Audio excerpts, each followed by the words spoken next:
நோயற்ற வாழ்வே குறைவற்ற செல்வம்னு நம் முன்னோர்கள் சொல்லக்கூடிய வார்த்தைகள் மிகவும் அர்த்தமுள்ளது.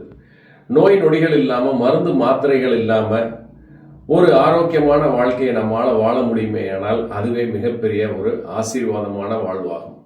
இது சாத்தியமா அப்படின்னா இது நிச்சயம் சாத்தியமே அப்படின்றத சமீப காலங்களில் பார்த்தீங்கன்னா இந்த கட் பிரைன் ஆக்சிஸ் அப்படின்னு சொல்லக்கூடிய இந்த இரைப்பை மூளை வழித்தட ஆராய்ச்சிகள் இதை மிக தெளிவாக குறிக்கிறது. A stomach in hunger and a brain in anger is the root cause of all disease சொல்றாங்க. தமிழ்ல சொல்லணும் அப்படின்னா பசிக்காகவும் ருசிக்காகவும் உணரப்படும் வயிறும் நமது விருப்பத்திற்கும் நமது வெறுப்பிற்கும் வெளிப்படுத்தக்கூடிய இந்த மூளையின் கோபமும் நோய் நிலைகளுக்கு அடிப்படை காரணம் அப்படின்றத அற்புதமாக சொல்லி இருக்கிறாங்க. ஹார்மோன்கள்ல 2 முக்கிய ஹார்மோன் நம்மளுடைய இரைப்பையில் இருக்குதுங்க.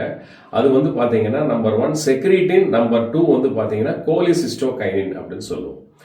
இந்த 2 ஹார்மோனுமே நம்மளுடைய டைஜஸ்டிவ் ஹெல்த்துக்கு ரொம்ப ரொம்ப அத்தியாவசியம். நல்ல புரதமும் நல்ல கொழுப்பும் நம் உணவில் நாம் எடுத்துக்கொள்ளும் போது இந்த 2 ஹார்மோன்களும் நிறைவாக சுரக்கும். மாவுச்சத்து மிக்க உணவுகள் அதிகமாக நாம் எடுத்துக்கொள்ளும் போதும், ப்ராசஸ்டு சுகர் நாம் அதிகமாக எடுத்துக்கொள்ளக்கூடிய போதும், ஸ்பைசி ஃபுட் அப்படின்னு சொல்லக்கூடிய மிகவும் காரத்தன்மை அதிகமாக இருக்கக்கூடிய உணவுகளை நாம் எடுத்துக்கொள்ளும் போதும் இந்த செக்ரிட்டின், இந்த கோலிசிஸ்டோகைனின் அப்படின்னு சொல்லக்கூடிய இந்த 2 ஹார்மோன்களின் சுரத்தல் அப்படின்றது மிகவும் கம்மியாகிவிடும். இப்போ இது கம்மியாயிருச்சுன்னா ஆட்டோமேட்டிக்கா நம்ம கட் டிஸ்பயோசிஸ் அப்படின்ற ஒரு கண்டிஷனுக்குள்ள போயிடுவோம்.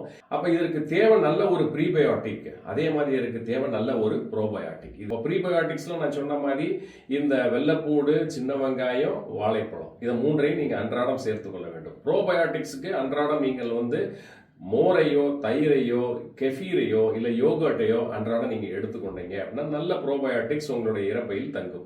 நேரத்திற்கு உணவு எடுத்துக்கொள்ளுதல், நீங்கள் எடுத்துக்கொள்ளக்கூடிய உணவுகள்ல நிறைய காய்கறிகள், பழங்கள் அவசியம் இருக்க வேண்டும்.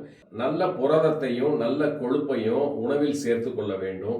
இதோடு மட்டும் நிறுத்தி விடாமல் ஒரு நாளைக்கு ஒரு வேளையாவது இந்த வேகஸ் நர்வ் ஸ்டிமுலேஷன் பிராக்டிஸ் அப்படின்னு நாம சொன்ன number 1 deep and slow breathing pranayama, நாடி சோதனான்னு நான் சொன்னேன். 2வது கோல்ட் எக்ஸ்போஷர் அப்படின்னு சொல்லக்கூடிய குளிர்ந்த நீரில் குளிப்பது.